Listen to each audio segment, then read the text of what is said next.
Alors, dans cette vidéo, nous allons comparer les intégrales généralisées et les séries, c'est-à-dire qu'on va faire un exercice qui compare les deux. Donc, à quelles conditions est-ce qu'une intégrale généralisée et une série peuvent avoir la même nature? Eh bien, c'est lorsque on a f de r plus qui est égal à r, f qui est continue et décroissante, attention, j'insiste bien sur décroissante, alors l'intégrale entre 0 et plus l'infini de f de t dt, et la série pour k supérieur ou égal à 0, c'est-à-dire pour k de 0 à plus l'infini de f de k, sont de même nature. Qu'est-ce que veut dire de même nature?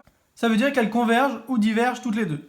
Donc on va faire un exemple pour bien comprendre cela. Étudier la nature de la série de termes général 1 sur n ln de n. Donc, soit f de t est égal à 1 sur t ln de t. Cette fonction, elle est continue, positive et décroissante sur 2 plus l'infini. Eh bien, comment est-ce que je sais qu'elle est décroissante sur 2 plus l'infini? Parce que, en effet, on a f' de t avec f qui est dérivable en tant que quotient de fonction dérivable, qui est égal à moins donc 0 fois t ln de t moins 1 fois la dérivée, c'est-à-dire 1 fois ln de t, donc moins ln de t, moins 1. C'est 1 sur t fois t, donc 1, donc moins 1. Divisé par t au carré fois ln de t au carré. Donc ça, c'est égal à moins 1 plus ln de t sur t au carré fois ln de t au carré. Or, t au carré fois ln de t au carré, c'est supérieur ou égal à 0, comme 1 plus ln de t. Donc, comme il y a un moins devant, et bien ça, c'est négatif. Donc, f est bien décroissante. Et pourquoi est-ce que c'est à partir de 2? Eh bien, parce que ln de 1 au dénominateur, c'est impossible, sinon on diviserait par 0. Donc c'est bien à partir de 2. Donc on a bien f qui est décroissante.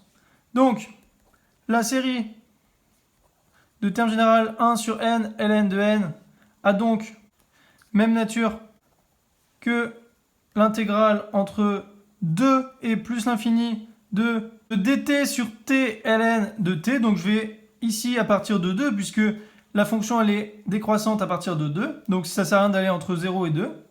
Et donc, on va étudier la convergence de cette intégrale pour avoir la convergence de cette série. Donc ici, je dis la convergence, mais la convergence, ça veut dire la nature, c'est-à-dire que ça peut être également divergente. Donc, on a...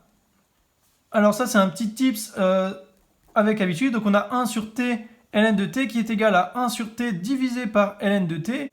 On a le droit d'écrire ça, puisque vous savez très bien que a sur b divisé par c, c'est égal à a sur bc.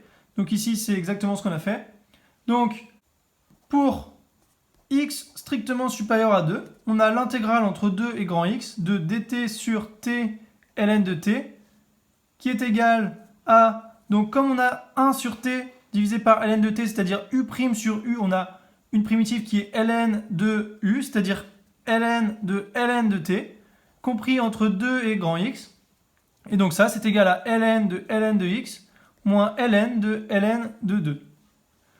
Or, quand grand X tend vers plus l'infini, ça tend vers plus l'infini. Et donc moins ln de 2, on s'en fout. Donc ça tend vers plus l'infini quand grand X tend vers plus l'infini. Donc, cette intégrale diverge puisqu'elle tend vers plus l'infini.